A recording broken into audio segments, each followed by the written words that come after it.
Baik, assalamualaikum warahmatullahi wabarakatuh. Alhamdulillahi rabbil alamin. Wa bihi nasta'inu ala umuri dunya waddin. Wassalatu wassalamu ala asrafil anbiya'i wal mursalin wa ala alihi wa ashabihi wa man tabi'ahum bi ihsanin ila yaumiddin. Asyhadu an la ilaha illallah wahdahu la syarikalah wa asyhadu anna Muhammadan abduhu wa rasuluh. Allahumma salli wa sallim wa barik ala Muhammad wa ala ali Muhammad kama sallaita wa barakta ala Ibrahim wa ala ali Ibrahim fil alamin innaka Hamidum Majid. Amma ba'du. Bapak-bapak dan ikhwas sekalian, rahimani wa rahimakumullah ya. Semoga kita semua yang hadir di majelis ini senantiasa dirahmati Allah Subhanahu wa taala. Amin ya Allah ya rabbal alamin.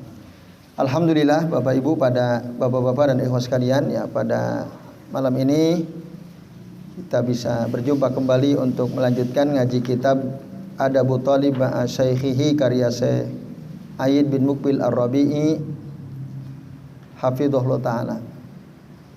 Dan kita akan membahas mulai dari halaman 25 ya.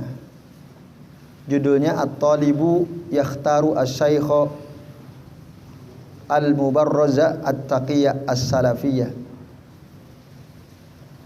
di halaman 25. Jadi antara adab seorang thalib itu adalah ketika dia belajar,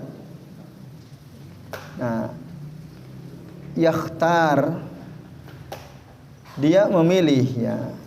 Hendaklah dia memilih as-syaikha, seorang guru al-mubarraja. Mubarraj artinya yang memiliki keutamaan, at-taqiyya yang bertakwa, as-salafiyah yang bermanhaj salaf. Jadi kalau mau belajar seorang thalib hendaknya dia memilih seorang guru yang al-mubarraj, at-taqiyya, as-salafiyah. Mubarraj itu ya dia punya keahlian ya. Nah, dasarnya Bapak Ibu, Bapak-bapak dan ikhwas sekalian, rahimani wa rahimakumullah, Syekh Ayyid beliau mengutip dari surah An-Nahl ayat 43. Qala Allah Ta'ala berfirman, "Fas'alu ahlaz zikri in kuntum la ta'lamun." Nah, bertanyalah kepada ahlaz zikr. Nah, ahlaz zikr di dalam ayat ini memang para ulama tafsir pada umumnya menafsirkan ahlaz zikr itu ahlul kitab ya. Ahlul zikr itu ahlul kitab, karena ini konteksnya tentang ada banyak orang tidak percaya gitu tentang kenabian Muhammad sallallahu alaihi wasallam. Nah, maka di kalimat sebelumnya kan ada kalimat wa ma arsalna min qablika illa rijalan nuhi ilaihim, dan tidaklah kami utus min qablika sebelum engkau Muhammad illa rijalan, kecuali laki-laki, nuhi ilaihim, kami wahyukan kepada mereka. Fas'alu ahla dzikri in kuntum la ta'lamun. Maka tanyalah ahlul kitab. Ini makna asal ahlul zikri itu ahlul kitab, orang-orang yang baca kitab Injil atau Taurat, in kuntum la ta'lamun, jika kalian tidak tahu. Wah, dulu para nabi dan rasul ya sama gitu. Sebagaimana Nabi Muhammad sallallahu alaihi wasallam. Dan ayat ini persis ya, dengan bunyi yang sama disebutkan di ayat yang lain. Selain di surah An-Nahl ayat 43 juga disebutkan dalam surah Al-Anbiya ayat 7. Persis sama bunyi. Bedanya di surah Al-Anbiya tanpa ada kata min. Jadi wa ma arsalna qablaka. Kalau ini min qablika. Bedanya itu. Seterusnya sama. Tapi ya, di dalam tafsir Al-Qurtubi Atau dalam tafsir Ibnu Katsir ya, ketika menafsirkan surah Al-Anbiya, beliau menafsirkan fas'alu ahla dzikri in kuntum la ta'lamun ay is'alu ahlal ilmi. Nah, bertanyalah kepada orang berilmu minal umam, dari umat-umat kal yahud wan nasara misalnya, wasairit tawaif, baik dari umat Yahudi atau Nasrani atau ya kelompok umat-umat yang lain. Hal kana ar-rusulul ladzina atauhum basaron au malaikatan, apakah rasul yang datang kepada mereka itu manusia atau malaikat? Innama kanu basyara, sesungguhnya semua rasul itu dari kalangan manusia. Nah, tanya ahlal ilm, ada. Nah, ini relevansi makna ahlal zikri disebutkan oleh Syekh bin Muqbil Ar-Rabi'i hafizahullah ta'ala dalam bab ini ya. Nah, kalau di dalam tafsir Al-Qurtubi, Bapak-bapak dan Ibu sekalian ya,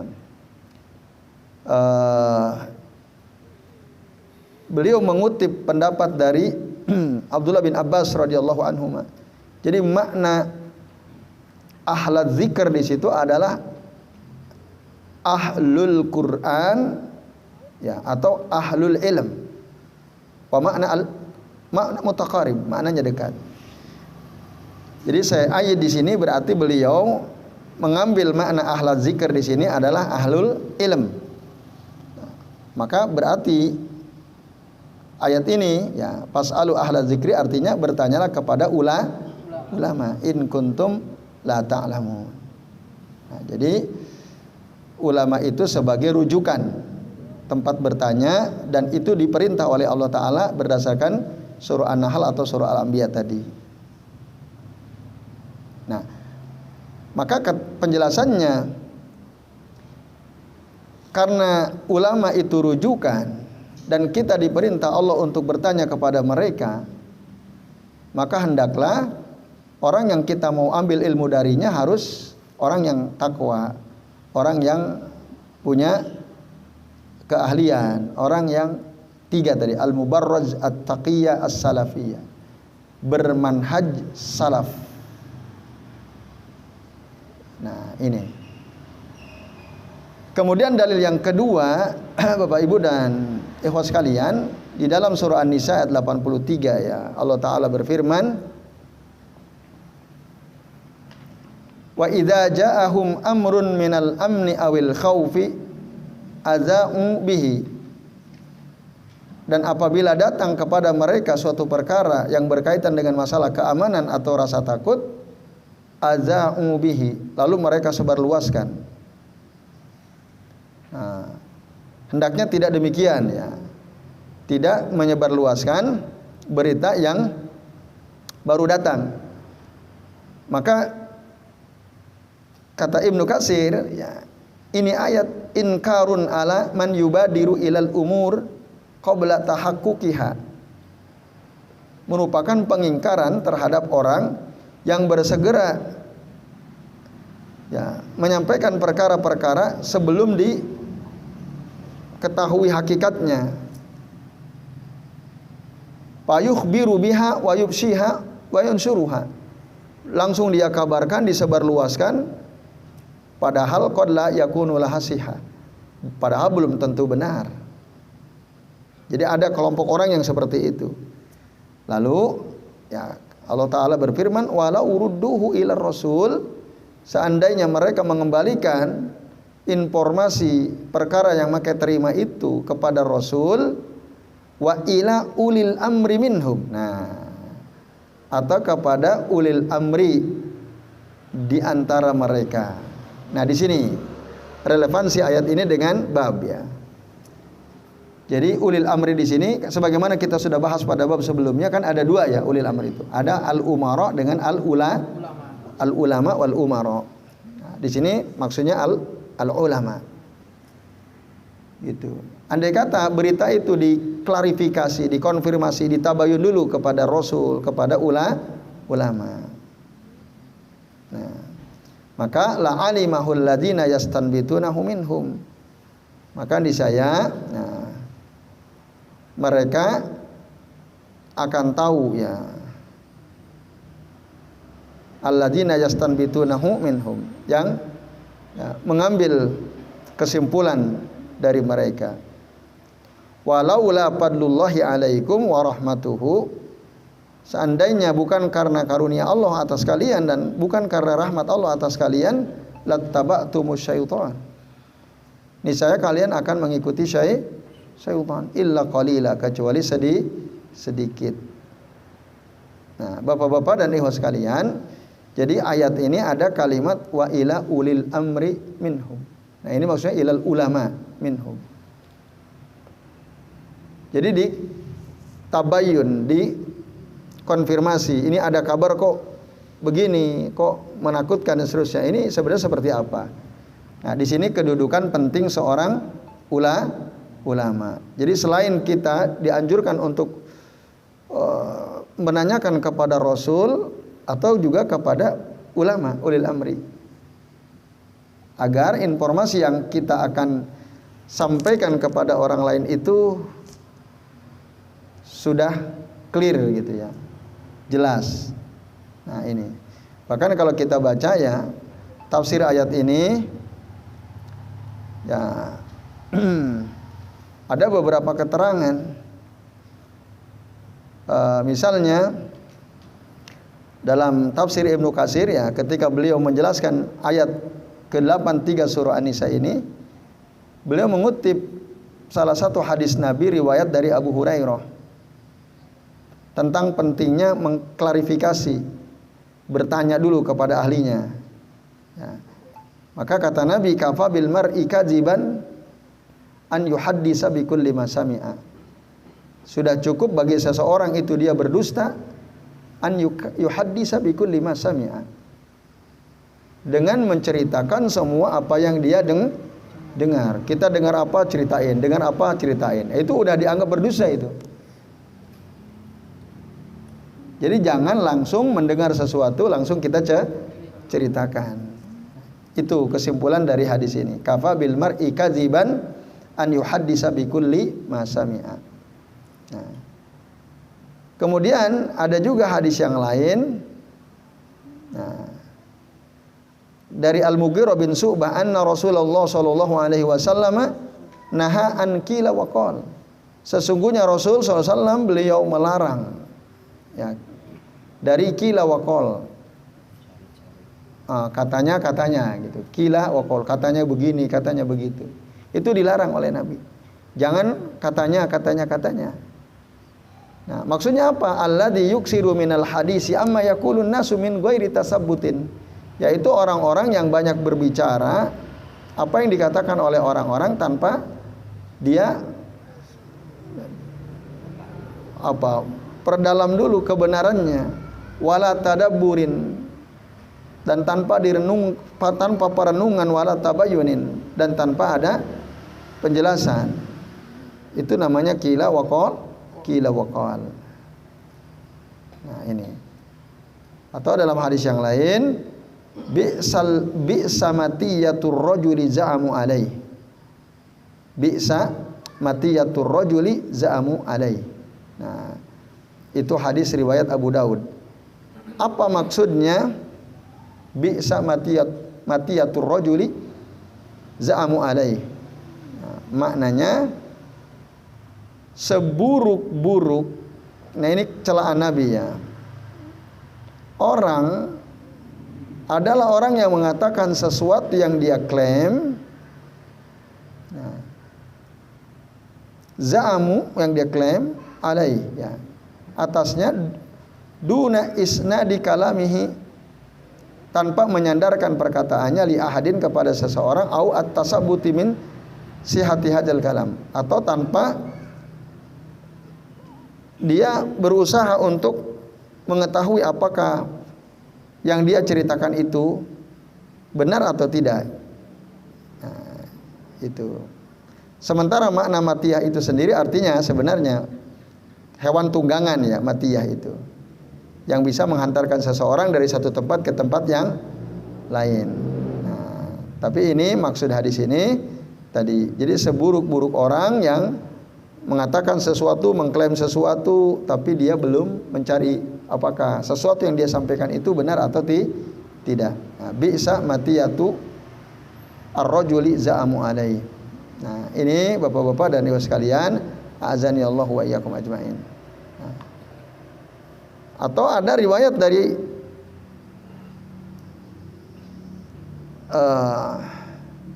dalam hadis sahih yang dikutip oleh Ibnu Katsir, man haddasa, qala Nabi sallallahu alaihi wasallam, man haddasa bi haditsin, barang siapa yang berbicara dengan suatu pembicaraan, wa huwa yara annahu kadzib, dan dia tahu bahwa yang dia omongkan itu adalah kedustaan, fa huwa ahadul kadzibin, fa huwa ahadul kadzibain, fa huwa ahadul kadzibain, maka dia termasuk salah satu dari pendusta itu.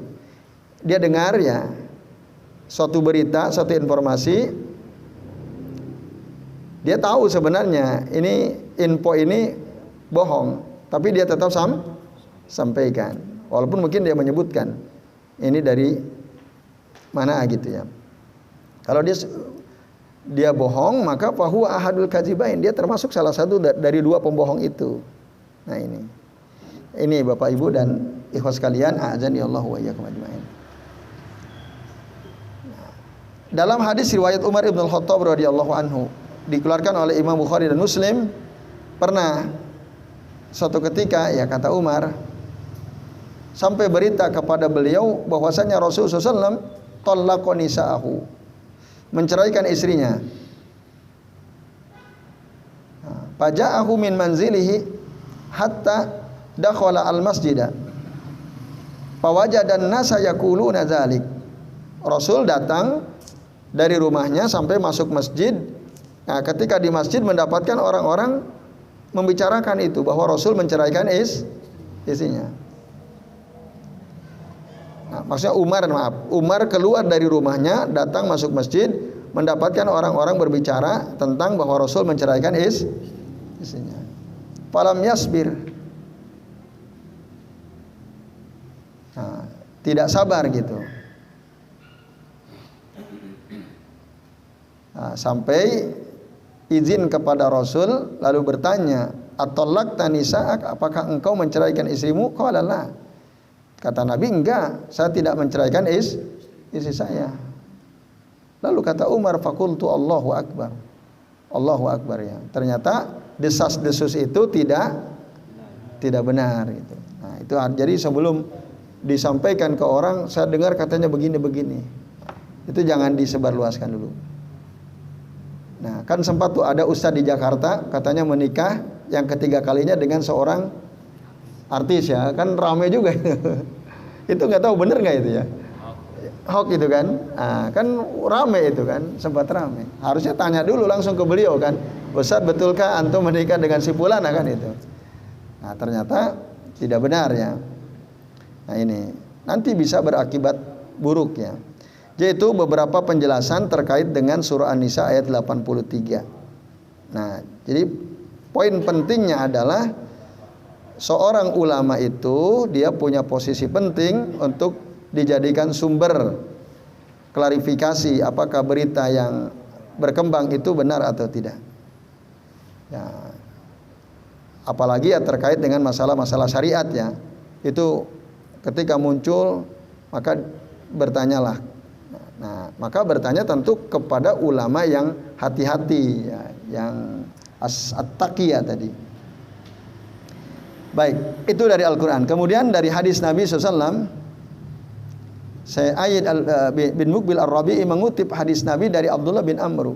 Riwayat Abdullah bin Amr bin Al-As radhiyallahu anhu. Qala, dia mengatakan, sami'tu Rasulullah sallallahu alaihi wasallam yaqul. Aku mendengar Rasulullah SAW, beliau bersabda, innallaha la yaqbidul ilma intiza'an yantazi'uhu minal ibad. Sesungguhnya Allah tidak mencabut ilmu langsung dari para hamba. Tidak langsung Allah cabut, tidak Allah angkat langsung, tidak.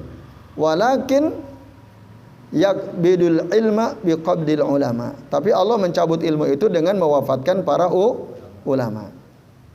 Ketika ada ulama wafat, nah itu berarti Allah cabut ilmu. Hatta idza lam yabqa aliman, sehingga ketika tidak lagi tersisa orang yang berilmu, ittakhadzan nasu ru'usan juhala. Orang-orang akan mengambil para pemimpin yang jahil. Fasa'alu, bertanyalah kepada pemimpin jahil ini. Fa'abtau bi ghairi ilmin, lalu mereka berfatwa tanpa ilmu. Fadallu wa adallu, mereka sesat dan menyesatkan. Hadis rawahu Al-Bukhari wa Muslim. Nah, faedah penting dari hadis ini dikaitkan dengan bab yang kita sedang bahas.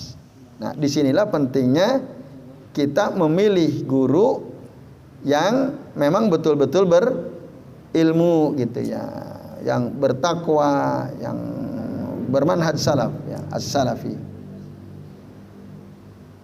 Baik itu. Lalu Imam Malik, qala al-Imam Malik rahimahullahu taala,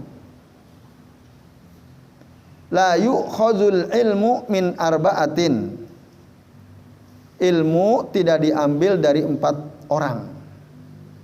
Artinya jangan mengambil ilmu dari 4 orang. Artinya berarti jangan berguru kepada 4 orang. Siapa? 1. La ta'khud min safihin mu'linun bis-sabh. Jangan mengambil ilmu dari orang bodoh yang dia terang-terangan dengan kebodohannya. Wa in kana arwan nas, meskipun orang bodoh ini banyak meriwayatkan ilmu, gitu ya. Arwa itu banyak meriwayatkan, aksaru riwayah. Dia banyak ru'yaan fulan qala kaza wa kaza wa kaza, banyak hafalan lah. Tapi kalau dia ya bodoh, dia terang-terangan dengan kebodohannya, maka jangan ambil ilmu dari orang tersebut. Yang kedua, wala ta'khud min kadzabin yakdzibu fi ahadisin nasi. Jangan engkau ambil ilmu dari pendusta yang berdusta pada omongan orang-orang gitu ya. Sering bohong lah. Walaupun bercanda loh ya. Ada nggak orang suka bercanda tapi bohong? Banyak. Itu. Nah, itu jangan ambil ilmu dari orang tersebut. Idza jaraba dzalika alaihi. Jika emang itu terbukti ada padanya, dia sering gitu. Kita sering mendapatkan dia bohong. Wa in kana la yuttahamu an yakdziba ala Rasulillah sallallahu alaihi wasallam. Meskipun mungkin dia tidak pernah tertuduh berdusta atas nama Rasul. Ya kalau dia bicara hadis nggak pernah dia bohong gitu ya. Tapi dalam omongan-omongan biasa dia suka bohong. Nah, jangan ambil ilmu dari orang tersebut. Berarti ya, ini tidak taqi orangnya. Kan orang yang suka bohong berarti tidak bertakwa kan. Yang ketiga, wala min sahibi hawa yad'un nasa ila hawa. Jangan engkau ambil ilmu dari pengikut hawa nafsu yang menyeru manusia untuk mengikuti hawa nafsunya dia. Jangan. Jadi ya termasuk dia menyuruh orang untuk menjadi pengikut dia gitu. Jangan. Jangan mengambil ilmu dari orang tersebut. Nah, yang terakhir, yang keempat, wala min syaihin lahu fadlun wa ibadatun idza kana la ya'rifu ma yuhadditsu. Dan jangan ambil ilmu min syaihin dari seorang guru lahu fadlun yang dia memang punya keutamaan, wa ibadatun dia ahli ibadah, idza kana la ya'rifu ma yuhadditsu, jika dia enggak ngerti apa yang dia sampaikan, enggak ngerti, nah berarti tidak mubarraj orang tersebut ya. Jadi jangan ambil ilmu ya, ambil ilmu dari orang yang paham. Hadis ini diriwayatkan oleh Al-Khatib Al-Baghdadi dalam kitab Al-Jami'. Dari Imam Malik ya. Ya baik. Itu. Lalu Ibnu Hajar Al-Asqalani rahimahullahu taala dalam kitab Fathul Bari Al-Mujalladul Awwal jilid pertama halaman 258 mengatakan fi hadzal hadisi, di dalam hadis ini ya, maksudnya hadis Bukhari Muslim yang di atasnya itu dari Abdullah bin Amr bin Al-As, ada beberapa faidah. Satu, beliau menyebutkan ada 3 faidah. Al-awwal al-hassu ala hifdzil ilm, anjuran untuk menjaga ilmu atau untuk menghafal ilmu. Yang kedua, at-tahdziru min tar'isil jahlati, peringatan untuk menjadikan orang bodoh sebagai pemimpin. Artinya jangan menjadikan orang bodoh sebagai pemimpin. Yang ketiga, wa annal fatwa, dan sesungguhnya fatwa itu hiya ar-ri'asa al-hakikiyah. Ya, kepemimpinan yang hakiki itu ada fatwa. Jadi ketika ada orang ya, dimintai fatwa, nah itu sesungguhnya pemimpin yang sesungguhnya gitu, yang menyampaikan fatwa. Wa zammu man yuqaddimu 'alaiha bi ghairi ilmin, dan sekaligus celaan terhadap orang yang mendahulukan fatwa tanpa ilmu. Dia jawab tapi enggak tahu ilmunya. Itu di antara faidah ya yang disimpulkan oleh Al-Hafidz Ibnu Hajar Al-Asqalani dari hadis tentang tercabutnya ilmu dengan diwafatkannya para ulama.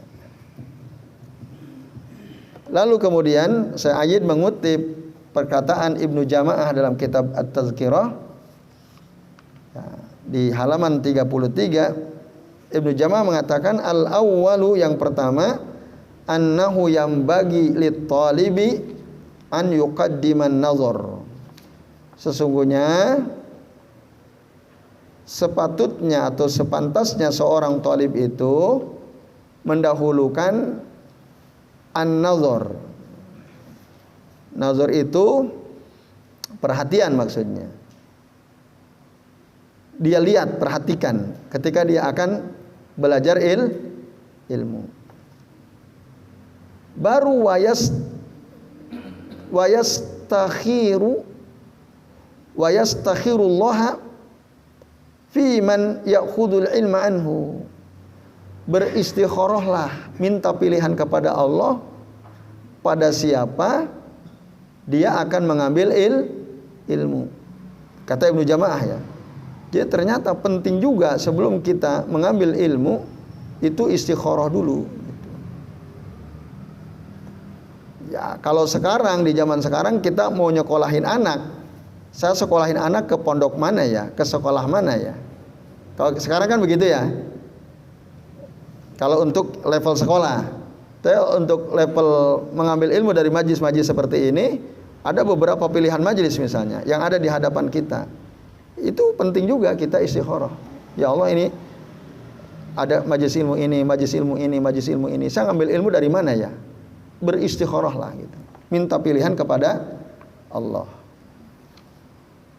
Nah, itu kemudian wayaktasibu husnal akhlaqi wal adabi minhu. Lalu dia si talib ini berusaha untuk mendapatkan akhlak yang bagus, adab yang bagus dari guru yang dia belajar darinya. Wal yakun, dan hendaklah in amkana, jika memungkinkan, mimman kamulat ahliyatu, ambillah ilmu dari orang yang keahliannya memang sempurna, dia punya keahlian gitu. Nah, dalam ilmu-ilmu syariat itu ada keahlian dasar yang tidak boleh dilewatkan. Apa itu? Nah, ada keahlian dasar yang tidak di luar adab tentu saja. Apa itu? Kalau ilmu-ilmu syariat, ilmu bahasa. Itu. Karena orang yang tidak ngerti bahasa Arab, dia ada nggak banyak orang ngisi pengajian bahkan di mana-mana, bagus secara retorika tapi nggak ngerti bahasa Arab, ada nggak? Banyak. Nah itu, maka itu disebut faqidu syai' namanya. Orang yang kehilangan sesuatu, la yu'ti, dia nggak mungkin bisa memberikan apapun sebenarnya. Maka bapak-bapak dan ibu sekalian, ini penting sebenarnya. Alat ini penting.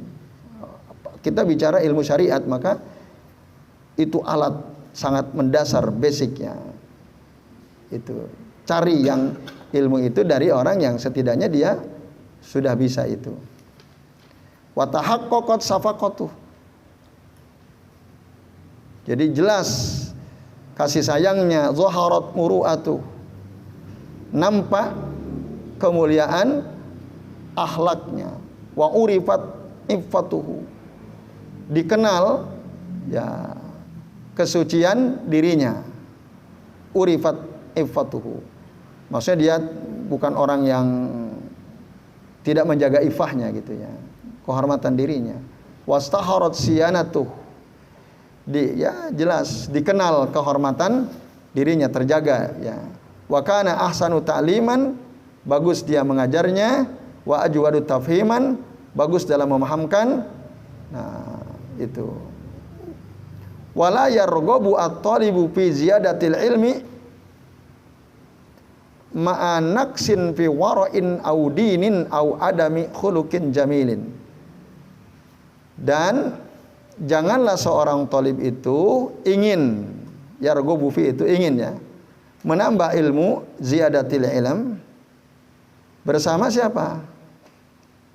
Orang yang kurang wara', kurang agamanya, dan tidak bagus akhlaknya. Jadi ya artinya carilah ilmu dari orang yang dia wara', hati-hati, dia ya bagus agamanya, akhlaknya juga bagus gitu ya. Fa'an ba'di salafi,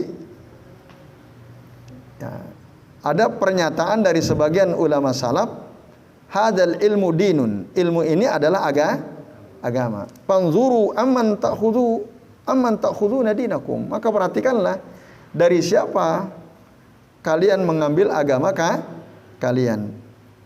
Zakarahu Muslim an Muhammad bin Sirin wa huwa sahihun ilaih. Disebutkan oleh Muslim dari Muhammad bin Sirin, seorang ulama tabi'in, dan ini sahih ya, diriwayatkan memang dari Muhammad bin Sirin.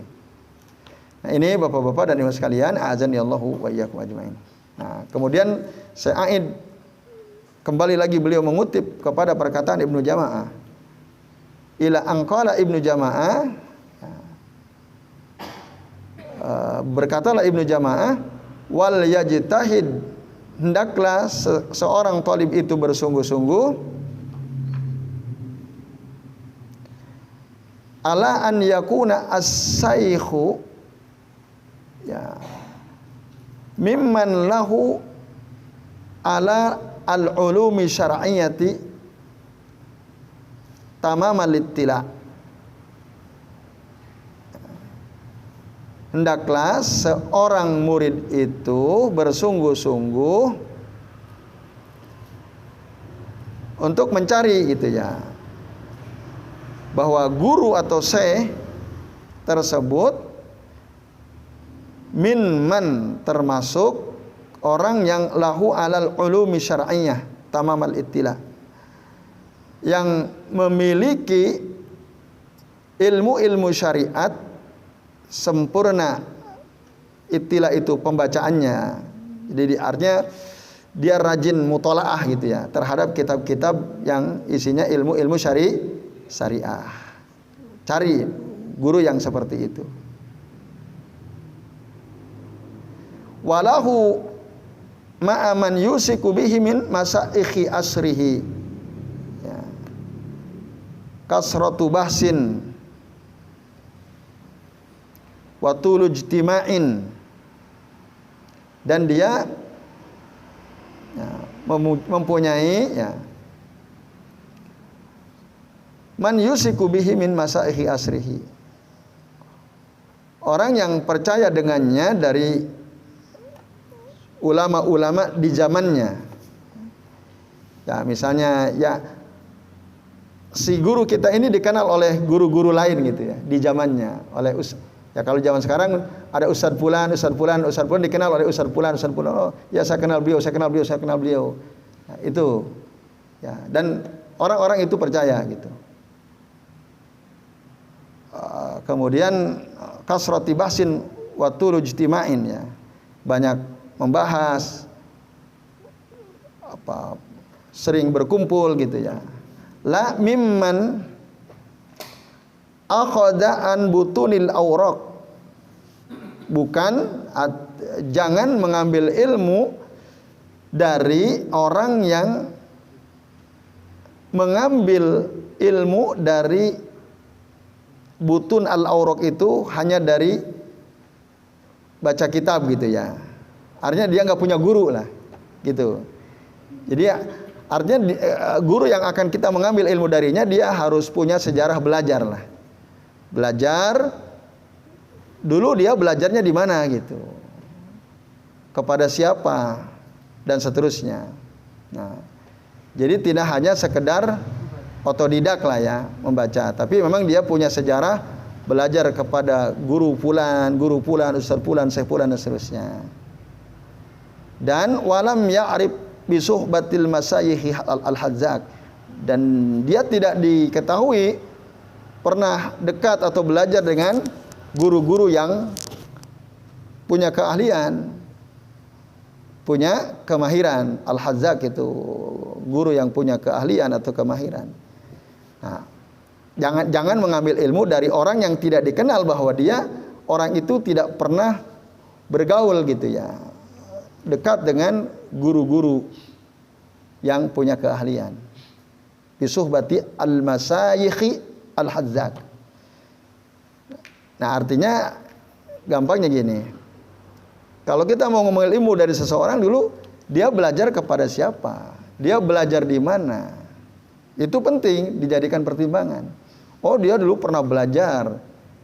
Kalau zaman sekarang di pesantren mana lah gitulah kira-kira. Nah, kepada kiainya siapa saja, ustaznya siapa saja, dan seterusnya. Nah, ini itu menjadi standar ya bagi kita ketika kita akan mengambil ilmu dari seseorang. Ini bapak-bapak dan ibu sekalian. Lalu qala Asy-Syafi'i radhiyallahu anhu rahimahullah, man tafaqqaha min butunil kutub doya al-ahkam, kata al-Imam Asy-Syafi'i. Barang siapa yang belajar dari kitab langsung gitu ya, maksudnya tanpa guru ya, tanpa guru, maka dia akan menyia-nyiakan banyak hukum syara. Dia nggak pernah belajar ke guru siapapun gitu, dia hanya baca aja, baca tok gitu ya. Nah, ini akan menghilangkan, menyia-nyiakan banyak hukum syariat gitu. Dan nampaknya apa mungkin misalnya ada orang bisa paham hukum-hukum syariat hanya dengan membaca kitab-kitab tanpa berguru misalnya, mungkin nggak? Tidak, nampaknya tidak mungkin. Ya, dia pasti akan belajar dulu kan, ada prosesnya dulu sampai akhirnya dia menjadi bisa. Baru nanti emang ada tahap di mana dia harus, setelah dia belajar, ada tahap berikutnya dia membaca dari kitab-kitab. Itu tahapan berikutnya. Karena apa? Dasarnya dia sudah punya. Wa kana ba'duhum yaqul, dan sebagian mereka ulama ya salaf berkata, min a'zamil baliyati tamasyakhus sahifata, katanya. Di antara musibah, baliyah itu musibah ya, paling besar adalah ya, tamasyakhu as-sahifata, yaitu orang yang tampil seakan-akan sebagai syekh, atau kalau sekarang sebagai ustadz gitu ya. Nah, menampilkan sendiri seakan-akan dia ini syekh, tapi dari hanya sekedar membaca. Ai alladzina ta'allamu minas suhuf, yaitu orang-orang yang hanya belajar dari suhuf dari ya kitab-kitab itu. Nah, dari kitab-kitab itu tanpa belajar kepada guru sebelumnya. Nah, ini itu min a'zamil baliyah, di antara musibah paling besar. Nah, tapi saya ayat mengatakan begini, wa qad yaftahullahu ala ba'dil ulama fayata'allamu minal kutubi katsiran. Memang ya, qad yaftahullah, kadang-kadang Allah membuka ala ba'dil ulama, atas sebagian ulama, fayata'allamu minal kutubi katsiran. Dia banyak belajar dari kitab. Wa yabruzu fil ilm, dan dia ahli dalam ilmu. Ada wa hadza qalil. Tapi ini sedikit. Nah, tapi tadi kita nggak bisa bayangkan ada orang mampu banyak baca kitab tanpa berguru sebelumnya, kayaknya agak susah ya. Susah atau gampang? Bisa nggak kira-kira? Orang nggak pernah belajar, lalu dia otodidak misalnya, lalu dia banyak baca buku, banyak baca kitab, lalu menjadi ahli, menguasai ilmu. Sebelumnya nggak pernah belajar kepada seorang guru misalnya. Mungkin atau tidak? Nah, nampaknya susah gitu ya. Tapi kecuali kalau dia ya enggak, dia belajar dulu, pasti punya guru dulu kan. Punya guru dulu. Kan banyak tuduhan kepada Syekh Al-Albani kan. Beliau itu enggak punya guru, tapi mutolaahnya kan luar biasa. Bahkan wallahu alam, benar enggak? Katanya Syekh Abdul Aziz bin Baz juga menyatakan bahwa Syekh Al-Albani itu enggak punya guru kan gitu. Tapi kalau saya baca tarjamah ya atau biografi beliau, murid-murid beliau punya, Syekh Al-Albani punya guru-guru. Disebutkan di kitab-kitab yang menjelaskan biografi Syekh Al-Albani. Tapi memang setelah beliau berguru, beliau banyak mutolaah gitu. Banyak membaca, banyak menghabiskan waktu di sela-sela beliau menjadi servis jam ya. Nah, beliau waktunya banyak dihabiskan di perpustakaan, mutolaah kitab dan seterusnya. Dan beliau jadi ahli, banyak karya beliau luar biasa ya, yang mungkin tidak dimiliki oleh yang lain ya, ulama lain. Dan itu diakui oleh para ulama. Nah, tapi beliau punya guru sebenarnya. Nah, ini bapak-bapak dan ibu sekalian, a'adzanillahu wa iyyakum ajmain. Nah, beliau kan orang Albania ya. Albania itu daerah mana? Eropa kan. Beliau ya belajar juga bahasa Arab. Beliau belajar bahasa Arab. Nah, sampai mampu, lalu beliau banyak mutolaah terhadap kitab-kitab di perpustakaan. Nah, ini walaupun beliau pindah ya, meninggalkan Albania karena waktu itu pemerintah di sana tidak kooperatif terhadap kaum muslimin, pindah kewarganegaraan ke negara lain ya. Nah, ini bapak-bapak dan ibu sekalian, a'adzanillahu wa iyyakum ajmain. Nah, wal ahdhu anil masayikhi wal aqdamu wal afdalu bila niza. Jadi mengambil ilmu dari guru itu harus dikedepankan dan itu lebih utama bila niza, tanpa ada perselisihan. Maksudnya semua orang sepakat itu. Nah, maka memang penting belajar itu ya ada gurunya, ada kitabnya, dikhotamkan kitabnya. Nah, kalau hanya sekedar mencelok-mencelok baca ini, nggak pernah mengkhatamkan kitab, itu bukan ahli nanti. Nah, saya tadi lupa mau nge-share video ya, ada seorang saya menjelaskan, ya kalau kita betul-betul belajarlah pada seorang guru, jelas ada kitab yang dipelajari dan sampai khotam. Itu. Nanti belajar lagi sampai khotam lagi. Nah, itu yang belajar benar-benar. Nah, dengan begitu dia akan mendapatkan ilmu. Jadi kalau hanya pengajian akbar, dapat ilmu nggak itu? Ya dapat, tapi nggak akan menjadikan kita ahli. Nah, maka majlis-majlis seperti ini, bapak-bapak dan sekalian ya, kita belajar satu kitab khotam, istiqomah, belajar kitab lagi khotam, istiqomah.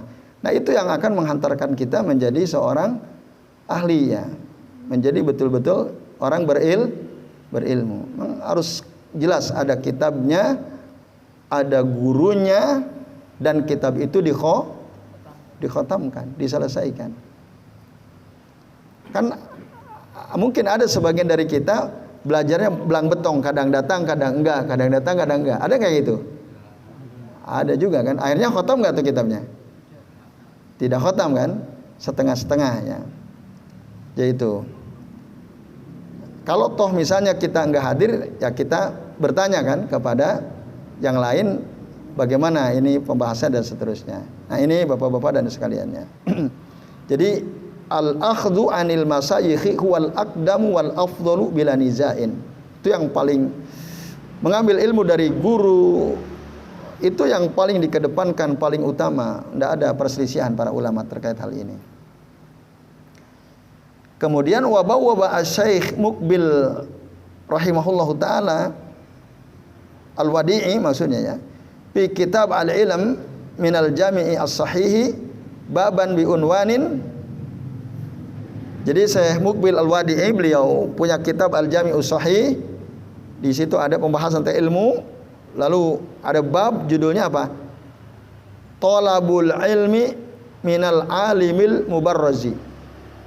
Mengambil ilmu dari seorang ulama yang ahli ya, punya keahlian. Wa dzakara hadzal hadis, lalu beliau, ada yang kelewat, maaf. Saya ulangi.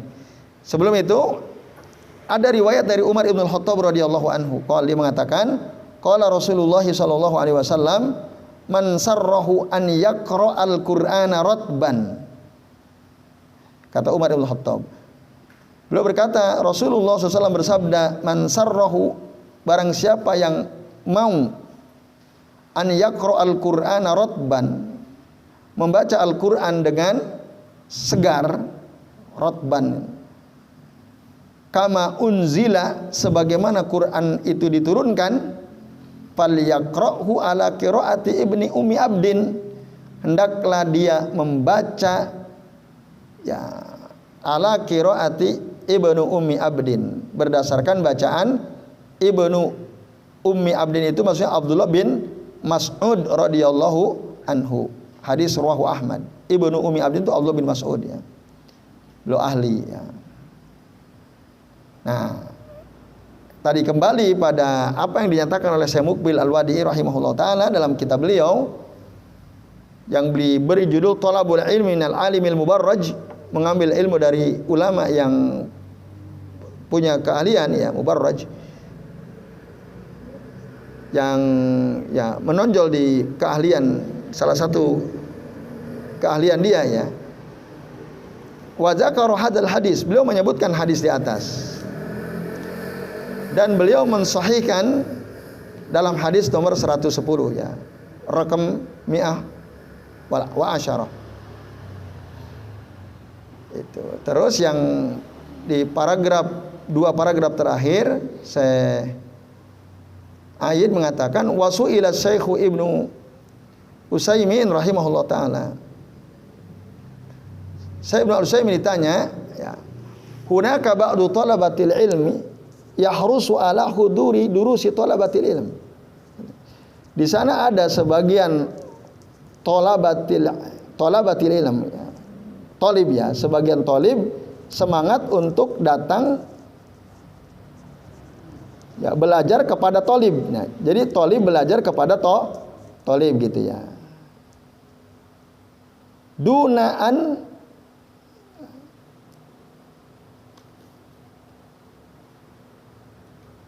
an yulqiya ihtimaman bidurusil ulama, tanpa memberikan perhatian kepada pelajaran-pelajaran ulama. Jadi dia hanya senang belajar sesama teman lah gitu ya, sesama teman, hadir ke pelajaran yang sama-sama thalib gitu ya. Dunaan yulqiya ihtimaman bidurusil ulama alladzina jama'u malam yajma'hu talabatul ilm, yaitu ulama itu siapa? Orang-orang yang telah mengumpulkan ilmu yang belum dikumpulkan oleh talib. Atau bahasa gampangnya, ulama itu orang-orang yang tentu dia banyak mutolaah ya, banyak membaca literatur, baca kitab, yang mana tentu talib bacaannya tidak sebanyak yang dilakukan oleh ulama. Karena tadi levelnya masih thalib gitu ya. Nah, fama taujihu fadilatikum hafidhakumullahu taala. Apa arahan antum gitu ya. Semoga Allah menjaga antum. Jadi orang ini tanya, jadi ada sebagian orang dia senengnya belajar sesama thalib gitu. Tidak belajar kepada ulama. Gitu. Itu menurut antum gimana kira-kira ya saya gitu ya. Apa arahan antum? Apa kata saya Ibnu Utsaimin? Fa ajaba biqauli, maka beliau menjawab dengan perkataan beliau, allazi arahu, yang aku lihat atau dalam pandangan saya ya, annal insana, bahwasanya orang itu yang bagi an yatlubal ilma ala alimin nadijin, seharusnya yang bagi, sepatutnya atau seharusnya an yatlubal ilma, dia menuntut ilmu ala alimin nadijin, kepada seorang ulama yang sudah mateng. Jadi bukan kepada sesama thalib. Kalau thalib udah matang belum? Belum ya. Jadi ya, yang sudah matang memang dia yang sudah betul-betul lama berkiprah mengajarkan ilmu gitu. Jadi bukan kepada yang masih dalam proses belajar. Itu maksudnya ya. Jadi yang bagi an yatlubal ilma ala alimin nadijin. Kenapa? Lianna ba'du talabatil ilmi yatasaddaruna litadris. Karena sebagian talib mereka menempatkan dirinya seakan-akan sebagai pengajar gitu ya. Fayuhaqqiqul mas'alata minal masaili. Dia menjelaskan persoalan dari beberapa persoalan yang ada. Sawaun hadisiyatun, sama saja apakah itu berkaitan dengan masalah hadis, sawaun hadisiyatin au fikhiyatin au aqaidiyatin yuhaqqiquha tamaman. Sama saja apakah masalah hadis, masalah fikih, masalah akidah gitu, yang dia jelaskan sempurna gitu ya. Wa yuraji'u 'alaiha,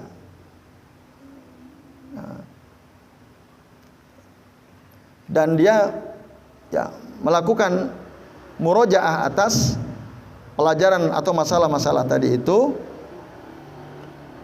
Fa idza sami'ahu an-nasi'u min talabatil ilm, maka apabila dia didengar oleh orang yang an-nasi itu baru ya, baru belajar, min talabatil ilm, dari si talib, zanna annahu min akabiri al ulama, dia mengira wah ini ulama besar gitu ya, ini ulama besar. Lakin tapi lau kharaja qaidaan milatin, seandainya dia keluar geser gitu ya, qaidaan milatin itu makna bahasanya ya seujung jari gitu ya, atau maksudnya geser sedikit saja an hadzal maudhu, dari tempat dia tadi itu belajar kepada talib, alladzi haqqaqahu wa naqahahu wa raja'a alaihi ya, dari tempat yang mana dia menjelaskan masalah itu, meneliti ya, dan merujuk kepada si talib tadi ya, maka wajadta annahu laisa indahu ilmun, engkau akan mendapatkan ternyata dia tidak punya ilmu. Jadi misalnya ada orang baru mau belajar, nah dia belajarnya kepada orang yang masih talib gitu ya, dia mengira wah ini talib menguasai banyak hal gitu. Tapi sebenarnya kalau dia geser aja sedikit ya gitu, ke tempat lain yang atau belajar ke orang yang betul-betul menguasai ilmu, maka dia baru akan tahu, oh ternyata orang yang si tolib tadi, yang orang yang baru mau belajar ini, dia akan mendapatkan ternyata si tolib ini belum punya ilmu. Nah, lidzalika, oleh karena itu, yajibu ala talibil ilmi al mubtadi'i, wajib atas orang yang baru mau mencari ilmu, an yatalaqqal ilma, ya, belajar ilmu ala yadil ulama al mausuqu bi ilmihim, kepada ulama yang dipercaya ilmunya, ya, wa amanatihim wa dinihim, dipercaya amanat dan agamanya. Nah, ini Bapak-bapak dan Ibu sekalian, azani Allah wa iyyakum ajmain, keterangan dari atau penjelasan dari Sa'id bin Muqbil Ar-Rabi'i hafizahullah taala terkait dengan adab, ya, dalam memilih guru, ya, itu. Cuman memang secara spesifik beliau tidak, terutama terkait dengan kata as-salafi, ya, di belakang itu kan al-mubarraj at-taqi as-salafiyah itu, ya, tidak banyak dibahas. Mungkin beliau husnuzon, ya, orang-orang yang membaca kitab ini sudah ngerti, paham apa yang dimaksud ulama yang bermanhaj salaf, ya, itu. Jadi tanpa perlu diterangkan oleh beliau. Nah, jadi ini lebih banyak menjelaskan makna al-mubarraj tadi, ya, mubarraj. Dia guru yang kita mau ambil ilmu darinya, dia punya keahlian. Dan at-taqiyah terutama. As-salafinya tidak ada porsi penjelasan rinci di sini karena mungkin tadi beliau menganggap orang-orang yang membaca kitab ini udah paham lah maksud salafi itu siapa maksudnya. Dan saya kira antum juga sudah paham, ya, maksud salafi, yaitu orang-orang yang mengikuti manhaj para sahabat, ya, para tabi'in radhiyallahu anhum ajmain, yang mengikuti para sahabat dengan baik. Wallahu a'lam bishawab. Jadi baik Bapak-bapak dan Ibu sekalian, azani Allah wa iyyakum ajmain. Sementara ini yang bisa kita bahas, wah ini sudah jam 10:12, ya. Baik, tapi kami beri satu kesempatan, barangkali ada yang mau bertanya sebelum diakhiri. Ya, silakan Mas Ani.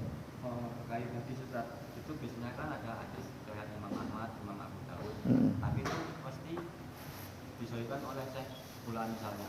Itu kalau nggak disesuaikan oleh Syekh Fulan, bagaimana Ustaz? Apakah status hadis tersebut tidak maksimal, maksudnya tidak sahih, tingkatan sahihnya itu menurun? Bagaimana Ustaz? Kalau Sahih Bukhari itu kan jelas. Iya. Itu tadi. Ya, baik, terima kasih Mas Anin. Iya. Jadi seperti yang kita tahu bahwa ada kitab-kitab hadis yang menjadi rujukan umat, ya.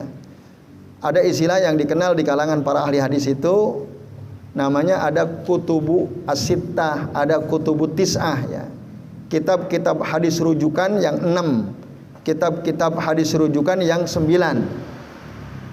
Nah, yang 9 itu yang paling tinggi Sahih Bukhari. Nanti baru di bawahnya ada Sahih Muslim, ya. Baru kitab-kitab sunan setelahnya. Jadi ada Sunan At-Tirmidzi, Sunan Abu Dawud, Sunan An-Nasa'i, Sunan Ibnu Majah, Sunan Ad-Darimi, Musnad Ahmad bin Hanbal, dengan kitab Al-Muwatta Imam Malik. Ini kutubut tis'ah. Nah, dari 9 kitab hadis yang terpercaya, karena ini memang murni kitab hadis, ya. Sebenarnya Abu Hanifah punya kitab Musnad Abi Hanifah. Imam Asy-Syafi'i punya Musnad Asy-Syafi'i. Tapi itu tidak ditulis langsung oleh beliau, oleh murid-muridnya. Jadi hadis-hadis yang jalurnya lewat riwayat Al-Imam Asy-Syafi'i dikumpulkan, jadilah kitab Musnad Asy-Syafi'i. Begitu juga Abu Hanifah. Kalau Imam Malik punya kitab Al-Muwatta. Imam Ahmad punya kitab Musnad Ahmad bin Hanbal. Walaupun Imam Bukhari itu kan generasinya di bawah Imam Ahmad. Bukhari, Muslim, At-Tirmidzi, Abu Dawud, Ad-Darimi, dan seterusnya tadi. Nah, Kalau Sahih Bukhari Muslim, karena memang beliau berdua berusaha untuk mencantumkan di dalam kitab beliau hanya hadis-hadis sahih saja. Meskipun ya mereka mengakui tidak semua hadis sahih ada di dalam kitab tersebut. Masih banyak hadis-hadis sahih yang belum dicantumkan. Maka tersebar di kitab-kitab hadis yang lain. Nah, sementara ulama-ulama hadis yang lain itu kadang-kadang ada yang sahih, kadang-kadang tidak sahih. Nah, sehingga ulama generasi berikutnya mentahqiq ya. Dalam ilmu hadis itu ada namanya tahqiqul hadis, ada namanya takhrijul hadis ya. Takhrijul hadis itu ya adalah upaya untuk menjelaskan bahwa hadis ini disebutkan dalam kitab apa saja. Nah, itu namanya takhrijul hadis, yang mengeluarkan hadis ini siapa saja dalam kitabnya. Nah, kalau tahqiqul hadis itu artinya ya upaya untuk menjelaskan apakah ini hadisnya sahih, hasan, dhaif atau bahkan maudhu. Nah, itu namanya apa? Tahqiqul hadis, ditahqiq gitu ya. Ada di takhrij, ada di tahqiq. Nah, ada banyak kitab hadis tadi yang perlu ditahqiq gitu ya. Ditahqiq karena memang si penulisnya, penyusunnya belum melakukan tahqiq secara sempurna. Walaupun ada seperti Al-Imam At-Tirmidzi ya, beliau misalnya menyampaikan satu hadis, beliau katakan ini hadis sahih atau hasanun sahih atau hasan, tapi tidak semua gitu ya. Maka sering kita menemukan qala Nabi SAW rawahu At-Tirmidzi wa hasanahu wa sahahahu, kan gitu. Nah, gitu. Ada kadang-kadang dilemahkan oleh beliau sendiri kadang-kadang. Nah, ini. Nah, maka ulama-ulama yang lahir pada generasi berikutnya melakukan riset ya, contohnya saja seperti Syekh Al-Albani, Syekh Su'aib Al-Arnaud, termasuk Syekh Muqbil Al-Wadi'i, termasuk beliau melakukan tahqiq beberapa kitab hadis. Nah, dengan segala upaya yang dimiliki oleh para ulama yang tadi sebutkan namanya ini, mereka meriset, meneliti gitu hadis-hadis yang ada di kitab Abu Daud, At-Tirmidzi misalnya. Bahkan Musnad Ahmad bin Hambal itu ditahqiq juga. Yang berhasil mentahqiq Syekh Ahmad Syakir, seorang ahlul hadis dari Mesir, dan muridnya Syekh Ahmad Syakir. Dilanjutkan oleh muridnya, keburu wafat beliau. Dan kayaknya sampai hari inilah yang kami tahu belum ada gitu yang melanjutkan. Nah, jadi dan kami punya kitab Musnad Ahmad bin Hambal yang sudah ditahqiq oleh Syekh Ahmad Syakir, Syekh Ahmad Muhammad Syakir. Itu karena memang sangat besar ya, kitabnya sangat banyak hadis, ribuan hadis ada di dalam kitab Musnad Ahmad. Dari Kutubu Tis'a itu yang paling besar ya kitab Musnad Ahmad bin Hambal. Nah, jadi kalau ada misalnya Syekh Albani, Syekh Su'aib Al-Arnaud ya. Kalau yang senior kan ada Ibnu Abi Hatim Ar-Razi, terus Imam Al-Haythami, ada kitab Majma' Az-Zawaid ya. Bahkan Imam Al-Bukhari juga mentahqiq juga beliau. Nah, kalau kita baca kitab-kitab misalnya yang sering kami mendapatkan informasi, wah ini disahihkan oleh Syekh Imam Al-Haythami misalnya. Ini disahihkan oleh Imam Al-Bukhari atau dilemahkan oleh Imam Bukhari tapi disahihkan oleh ulama fulan misalnya. Nah, dari kitab Syekh Abdullah bin Shalih Al-Fauzan ya, di kitab Minhatul Alam yang sering kami menemukan informasi seperti itu. Nah, jadi itu keuntungan buat kita gitu. Kalau ada ulama, ada hadis kata ulama fulan ini hadisnya sahih, ini hadisnya dhaif dan seterusnya. Itu tentu suatu keuntungan buat kita orang-orang yang lahir di generasi belakangan ya. Nah, itu apa namanya? Ya plus lah buat kita ya. Terus kalau enggak ya, jadi kita lebih mudah kan mendapat keterangan dari. Nah, memang yang enak lagi kalau ketika si ulama tersebut mengatakan ini hadis Katanya dia mendhaifkan. Ini hadis dhaif karena di dalam sanad hadis ini ada si Fulan bin Fulan, dia ini dianggap dhaif oleh ulama A, B, C dan seterusnya. Nah, itu satu keuntungan buat kita. Nah, kalau ada hadis misalnya tidak ada komentar ini disahihkan oleh fulan, disahihkan enggak misalnya kan gitu. Itu bagaimana nasib hadis tersebut? Apakah itu enggak mantap gitu ya. Nah, apakah kita tolak? Enggak, ya kita terima. Tentu sesuai dengan apa yang kita dapatkan. Ya minimal kita mendapat hadis. Dari mana kita dapat hadis ini? Oh, dari kitab ini dan ini diriwayatkan oleh Imam Fulan misalnya. Nah, ada hadis, ini hadis diriwayatkan oleh Abu Daud misalnya. Tapi kita nggak tahu apakah disahihkan oleh si Fulan atau tidak kan gitu misalnya. Ya udah kita sampaikan apa adanya saja. Kita mendapatkan hadis tersebut dari kitab Sunan Abu Daud. Kalau ada orang tanya, antum tahu saya atau tidak? Wallahu a'lam. Udah kita jawab seperti itu. Nggak tahu. Saya belum mendapat penjelasan ada ulama yang komentari. Tapi insya Allah Syekh Al-Albani sudah mentahqiq. Ya setidaknya kutubut tisas sittah sudah ditahqiq oleh beliau. Bahkan Sahih Bukhari, Sahih Muslim saja itu diteliti lagi oleh Syekh Al-Albani. Diteliti lagi. Maka nanti ada Sahih Abu Daud, ada Sahih At-Tirmidzi. Nah, itu karena belum tahqiq. Ada dhaif Abu Daud, ada dhaif At-Tirmidzi dan seterusnya. Yaitu. Nah, itu intinya kalau kita dapat hadis yang kita belum mendapatkan keterangan apakah hadis itu sahih atau tidak, ya udah kita tinggal sampaikan saya mendapatkan hadis ini diriwayatkan oleh ulama fulan, ada di kitab ini dan itu seterusnya. Itu wallahu a'lam bishawab. Yaitu bapak-bapak dan ibu sekalian, jadi saya kira karena waktu ya kita cukupkan sampai di sini. Mari kita akhiri kajian kita malam ini dengan baca doa kafaratul majlis. Subhanakallahumma wa bihamdika asyhadu an la ilaha illa anta astaghfiruka wa atubu ilaik. Wa sallallahu ala Muhammadin wa ala alihi wa sahbihi wa baraka wa sallama alaihim ajmain. Billahi taufiq wal hidayah. Wassalamualaikum warahmatullahi wabarakatuh.